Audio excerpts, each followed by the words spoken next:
Shalom, Tuhan Yesus kiranya memberkati kita semuanya yang setia mengikuti doa pagi sepanjang hari Senin sampai hari Sabtu.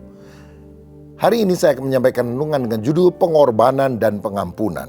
Mari kita baca Filemon 1 ayat 18 dan 19. Dan kalau dia sudah merugikan engkau ataupun berhutang padamu, tanggungkanlah semuanya itu padaku.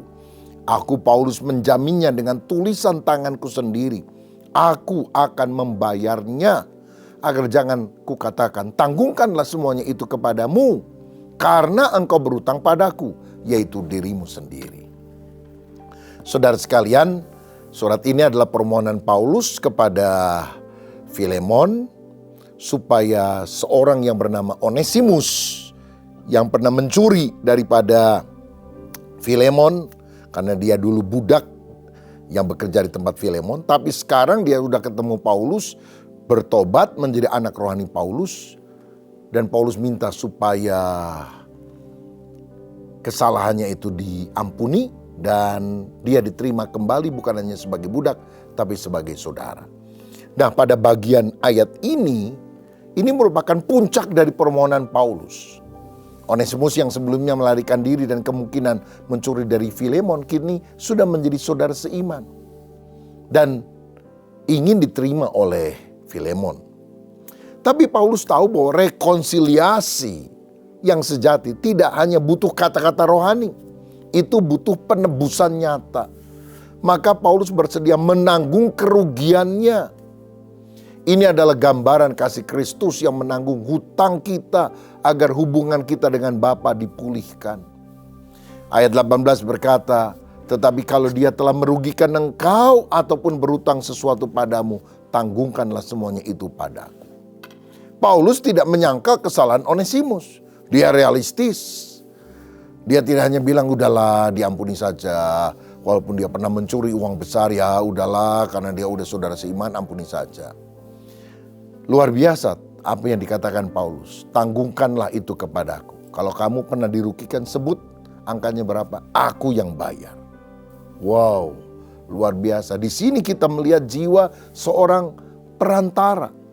Seorang yang bersedia untuk masuk ke tengah konflik dan memikul kerugian pihak yang lain. Sebab kalau tidak ada rekonsiliasi. Tidak ada pemulihan. Dan Paulus rela melakukannya itu demi hubungan baik antara Onesimus dan Filemon.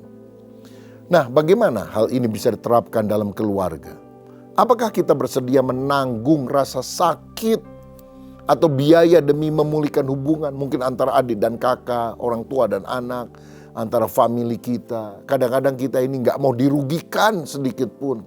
Maukah kita berkata, biar bagian saya kamu ambil sebagian atau seluruhnya, tapi yang penting kita bisa rukun. Oh, itu luar biasa. Dalam pelayanan apakah kita hanya mau yang enak saja, bersih, nyaman, sempurna, atau siap berjalan dengan orang yang sedang dipulihkan? Mungkin dia sudah jatuh, sudah dikucilkan, tapi kita mau mendampingi dia terus, meyakinkan dia bisa berubah, dia bisa dipulihkan. Itu pelayanan pendamaian yang luar biasa. Dalam relasi sosial, apakah kita bersedia menjadi jembatan hubungan dan bukan menjadi hakim? Supaya orang juga memiliki kesempatan kedua untuk memperbaiki diri. Saudara-saudara, Paulus rela menanggung hutang atau hasil pencurian Onesimus kepada Filemon. Namun kita juga harus hati-hati. Nggak setiap orang bilang, aduh saya mau pinjam duit tapi saya nggak terlalu kenal orang itu. Gimana kamu yang jamin ya? Lalu kita pasang badan, Pak tolong kasih pinjam nih, ini teman saya nih 10 juta lah, 100 juta. Pasti dia kembalikan, kalau enggak nanti saya aja yang bayar.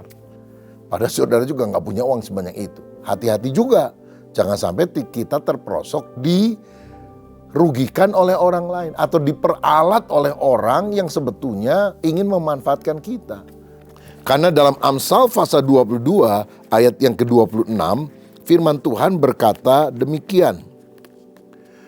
Jangan engkau termasuk orang yang membuat persetujuan dan yang menjadi penanggung hutang. Nah, jadi saudara-saudara, ini Paulus kan sudah kenal Onesimus, pertobatannya, buah-buahnya. Dia jadi anak rohaninya, maka dia berani menjamin. Tapi kalau saudara nggak terlalu yakin akan seseorang, kita bilang jangan jadi penanggung hutang. Nanti saudara yang akan mengalami resikonya. Dalam konteks Paulus, Paulus menjamin anak rohaninya. Ayat 19 berkata, aku Paulus menjaminnya dengan tulisan tanganku sendiri. Aku akan membayarnya, agar jangan kukatakan tanggungkanlah semuanya itu kepadamu. Karena engkau berhutang padaku, yaitu dirimu sendiri. Paulus menulis jaminan ini dengan tangannya sendiri. Ini sebuah tindakan hukum yang sah pada saat itu, seperti tanda tangan kontrak lah pada masa kini. Ini menunjukkan keseriusan dan keikhlasannya. Namun dengan halus, Paulus juga mengingatkan Filemon bahwa dia sendiri kan berhutang kepada Paulus. Karena melalui Paulus, Filemon ini mengenal Kristus. Dosanya diampuni oleh Tuhan. Tidak masuk neraka tapi berjalan menuju sorga. Maka Paulus mengingatkan, kamu juga akan utang. Lebih besar loh, bukan utang duit. Tapi utang pemberitaan Injil sehingga kamu menjadi orang percaya. Nah, ini bukan manipulasi, tapi menjadi pengingat yang lembut bahwa kasih menuntut pengorbanan timbal balik. Dalam persekutuan, apakah kita juga bersedia membayar harga agar seorang bisa dipulihkan? Mungkin sudah dikucilkan, tapi kita merangkul dan mengajak mereka. Beranikah kita berkata, aku yang jamin. Ini orang sudah berubah. Saya udah membimbing dia. Kalau kamu mau terima, hubungannya dipulihkan, diterima, saya akan backup dia. Dan biasanya rekan-rekan yang lain bilang, oke deh kalau kamu yang jamin, saya kasih kesempatan. Dan kita berharap orang yang punya kesempatan kedua itu benar-benar berubah. Ingat bahwa kita sendiri juga sudah berhutang sangat besar kepada Tuhan Yesus. Hutang nyawa, hutang darah. Karena itu kita pun harus murah hati kepada orang lain yang jatuh di dalam dosa, yang melakukan kesalahan. Supaya dia juga bertobat, tidak terus dicampakkan di dalam neraka. Kesimpulan, yang pertama, Kristus adalah gambaran sempurna dari Paulus di sini. Dia tidak bersalah, tapi rela menanggung dosa dan kesalahan kita. Saudara, pemulihan sejati membutuhkan kerelaan untuk menanggung beban orang lain. Kita dipanggil bukan hanya untuk memaafkan, tapi juga menanggung jika perlu kerugian demi kasih. Dan yang kedua, setiap kita pun adalah Filemon yang diingatkan akan hutang rohani kita sendiri, agar kita tidak menghakimi orang lain, tapi mau memberikan kesempatan untuk orang berubah. Saudara, yang suka menghakimi itu ahli Taurat, orang Farisi. Tapi Yesus suka mengampuni. Bahkan wanita yang kedapatan berbuat zina, yang mau dirajam batu, Tuhan bilang siapa yang gak pernah dosa, rajam dia.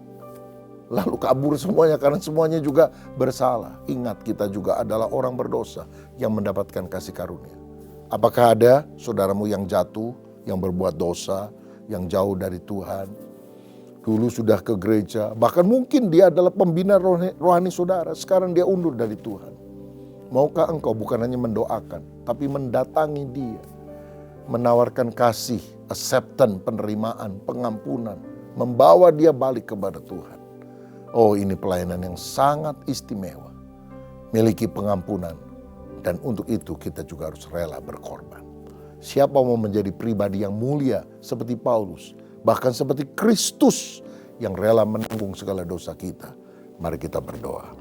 Bapa, terima kasih, ajarilah kami hidup yang luhur, yang tidak hanya mementingkan diri atau memikirkan keuntungan materi, tapi bersedia rugi karena Kristus, supaya orang bertobat dan diselamatkan. Ini hidup kami ya Tuhan, biar kami dicelikan mata rohani untuk melihat satu kehidupan yang mulia, bukan hanya mengejar harta, tapi punya karakter yang agung dan luhur. Berkat-Mu atas kami, dalam nama Tuhan Yesus. Amin.